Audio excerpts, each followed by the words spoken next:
Hey, everybody, this is Mike Balzano. Welcome to Trade Talks, Unlocking the Experience. This is episode 21, where we look at the experience in R&R. And boy, do we have a great guest today, a guy that I was very happy he decided to come and join us for a number of reasons. He's a husband. He's a father.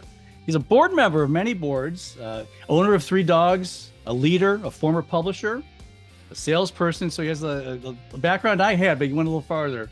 He's an extreme sports athlete. We'll get into that later.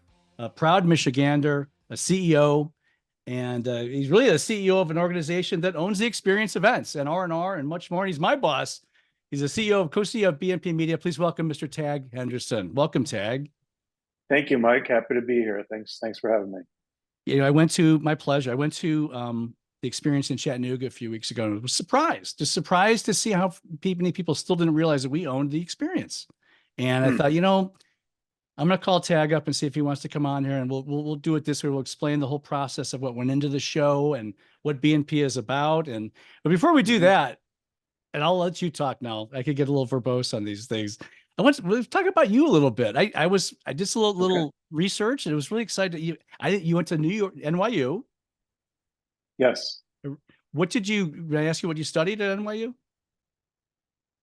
Sure. Yeah, I studied accounting. I actually got my degree in accounting, and I worked for KPMG, Pete Marwick, starting, I think I started in between my junior and senior year in college, and then continued on with them for several years after school. Passed 3 out of the 4 parts of the CPA exam before I decided I didn't want to be an accountant. You know what? So many people, it's good that you realized that early on. You could figure it out. But man, those big New York agencies are something, and everything with KPMG and the consultancy and whatnot. What many people don't know is that BNP Media is a family-run organization, has been for a long time. Did you decide you wanted to come into BNP after that, or what led you to our company?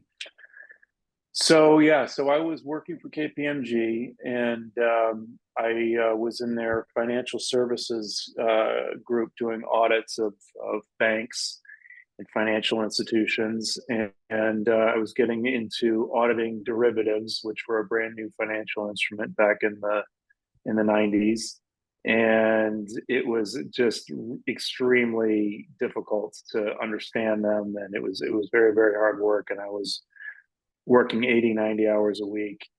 And my dad had always talked to me about possibly coming into the business, but I really thought I wanted to be in New York and be in the financial world. I was thinking about maybe going back to school and getting my MBA. And at some point, my dad and I were just having a conversation, and he wasn't really pushing me to come into the business, but every time we talked, he was asking me about it. And so I decided to give it a try. And that was in 95. I think I started January. Yeah, I started in the work company in January of 1995, and started in the market research group, and then moved pretty quickly over into sales, and then continued on that path in sales and publisher roles, and really enjoyed the sales aspect of this business.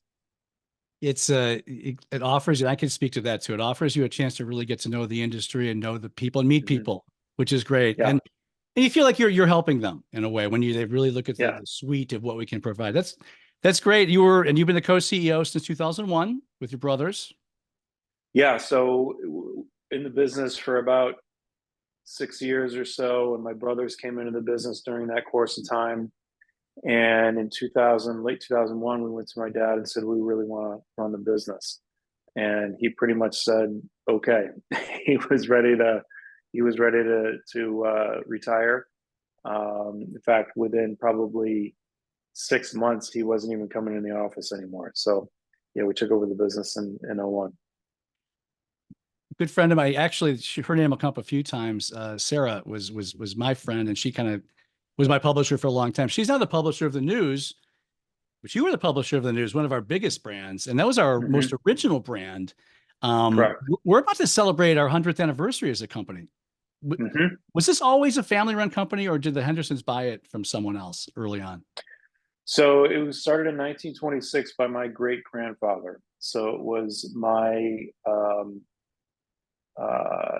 my my dad's mother's father, Francis Cockrell, started the business, and he started it in 1926. He was actually in the advertising world. He was at an ad agency, and he saw an opportunity to start this publication for electrical refrigeration. Because in 1926, in the early 1920s, electrical refrigeration was a hot new technology. Believe it or not, everybody had ice delivered to their house to keep anything Yeah. cold, or you had to go get fresh produce and meat every day. So he was somehow he was involved with a group called the Society for Electrical Development. He rented some space from them in Manhattan in a building I think it's on somewhere in the 40s on Fifth Avenue, Mhm. and he started this publication. And he grew it and ultimately moved to Detroit because, ironically, he wanted to have a printing press with and not deal with unions. And in New York City, if you had a printing press, you had to have a union-run shop. And in Detroit, ironically, you didn't. Now today it's one of the biggest union towns Yeah. Yeah. in the country. But anyway, so he moved to Detroit and he bought a printing press and he really started expanding the business or expanding that publication. And he ran the business until his passing, which I believe was sometime in the 40s, in the mid 40s. And then for a while, a great uncle of ours ran the business, and then that for a very short period of time. And then my grandfather started running the business, and he ran the business for quite a bit of time, and until probably late 70s, early 80s. And then my dad took over the business, and he really expanded it, made a lot of acquisitions, and grew it quite a bit. And then we took over in 2001. But it's always been within the family. Even today, the only owners of the business are myself and my siblings and my parents. You just don't hear about that anymore, especially 100 years of it. You'll Yeah, 20 years, 10 years, but nothing. It's all, especially in media too. In media company, yeah, I've been doing that since, not as long as you, but just about it since the 90s. And it's really unique. And I've been with BNP for 11 years now, as of a couple of weeks from now. And it's just oh, you always have that family feel to it, a family atmosphere. I mm-hmm, know that you're sitting in our new office right now, as we mm-hmm, discussed yesterday, which was, I can't yeah, wait to come visit and fun. Um, but we purchased, let's go back. I remember when I took over R&R about 2.5 years ago. And mm-hmm, Sarah, who we talked about, was promoted to the news, ironically, because it all mm-hmm, circles back to ACHR News. mm-hmm, Um, she said, you got to meet this guy, Larry Cooper, because he runs a couple mm-hmm. events in our industry. And sure, we went a Zoom call like this. And almost the first day on R&R, he said, well, I thought this meeting was to see if you guys wanted to buy our events. And we both kind of stood like, could you repeat that? He said it again. So it started from that. So I know Sarah went, and she was still the publisher technically. So she took it to you. And, we're going to talk about why this seemed lucrative or even important for R&R to acquire this. But first of all, let's talk about BNP Events. Let me backtrack one more second. BNP Events is a Mm-hmm. massive wing of our division. How many events do we have now? And yeah, why You did this seem good for us to look at the experience? Sure. So it depends on the year. I mean, some of our events are every other year, and we're always starting events um, and sometimes moving out of events. But I think we have about 40 or so different events today. And from a revenue standpoint, it's close to a third of the business. Yeah, it's a lot. It seems to be getting we're evolving more and more too. You have the online, the webinar events is a big Mm-hmm, part of it now as we move through time. But the in-person events, especially since the pandemic, seem to be more and more important. mm-hmm, So we came to you and said, hey, we got these two shows. We have R&R. What about it seemed attractive to BNP to maybe take a mm-hmm. look at the experience? Yeah.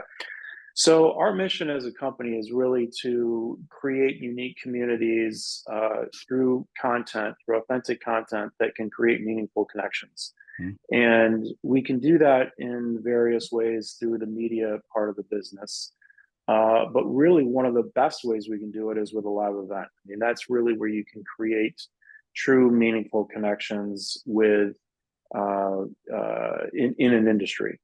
And so we have found that when we have a media brand like R&R, and we can connect a live event to it, it really elevates both the media brand and the event, because we can do a lot of marketing through the media brand, which elevates the event, and the event elevates the brand, and it just Mhm. really is a great synergistic relationship. And so we found in the spaces where we can do that, we were more successful when we do have typically when we have a live event. Not all the time, but most of the time we're more successful if we have a live event tied to a media brand.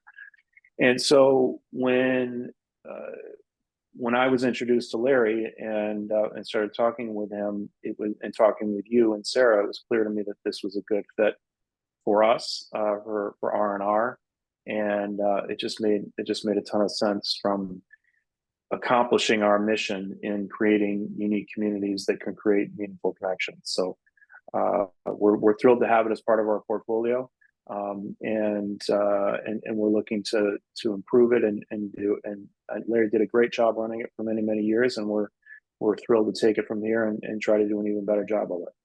Excellent. Yeah, and we're doing our best. I know that. Most people know we have two events a year from the experience, one in the spring and coming up September 4th through the 6th, Caesars Forum in Las Vegas, where we've hosted the last couple of years. And we're going to be back there. Mm-hmm. Staying at Harrah's Resort. You go to rnrmagonline.com to register. Booths are available, sponsorships available. We're doing a good job, as is the case most years. This is our bigger show, and the booths are kind of flying off the shelves. So don't wait, hesitate. Contact our sales team to get on that.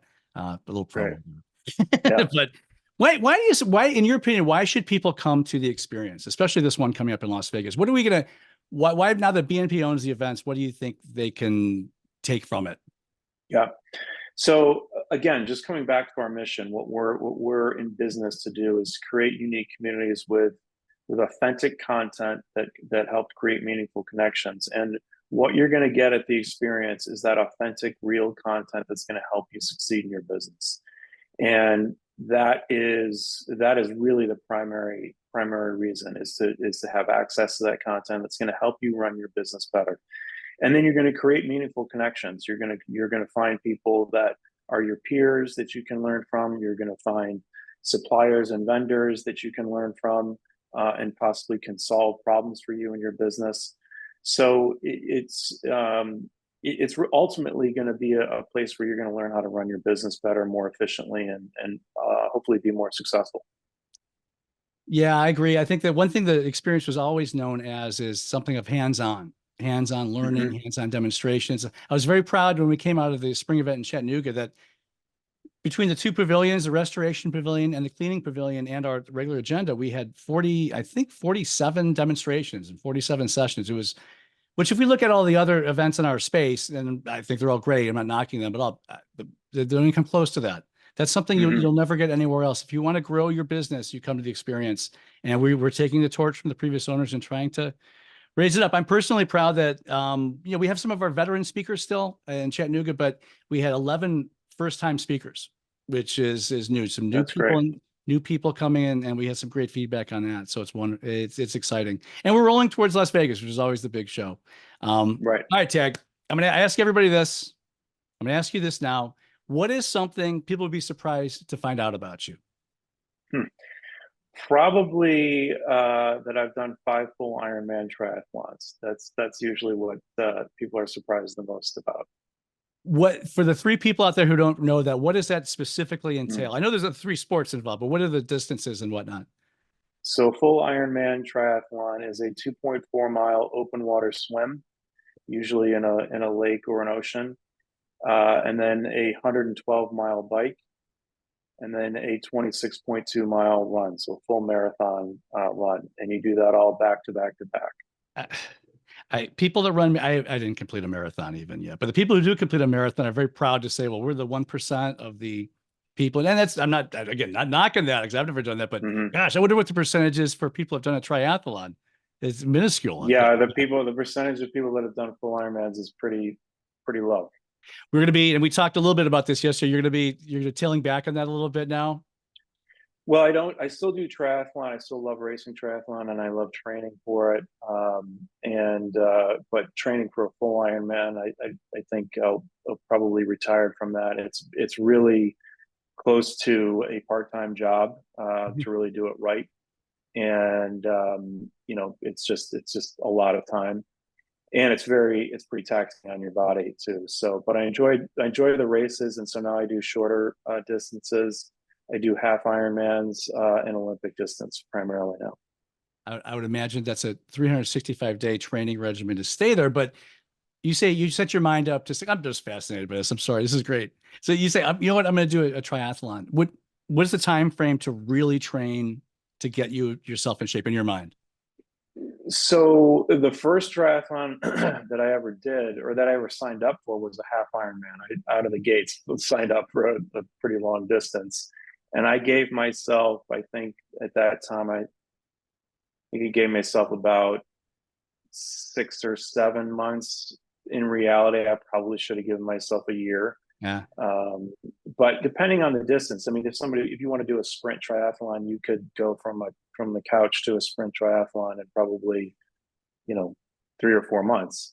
But if you want to go do a full Ironman, you really do have to give yourself pretty much a year to prepare for it.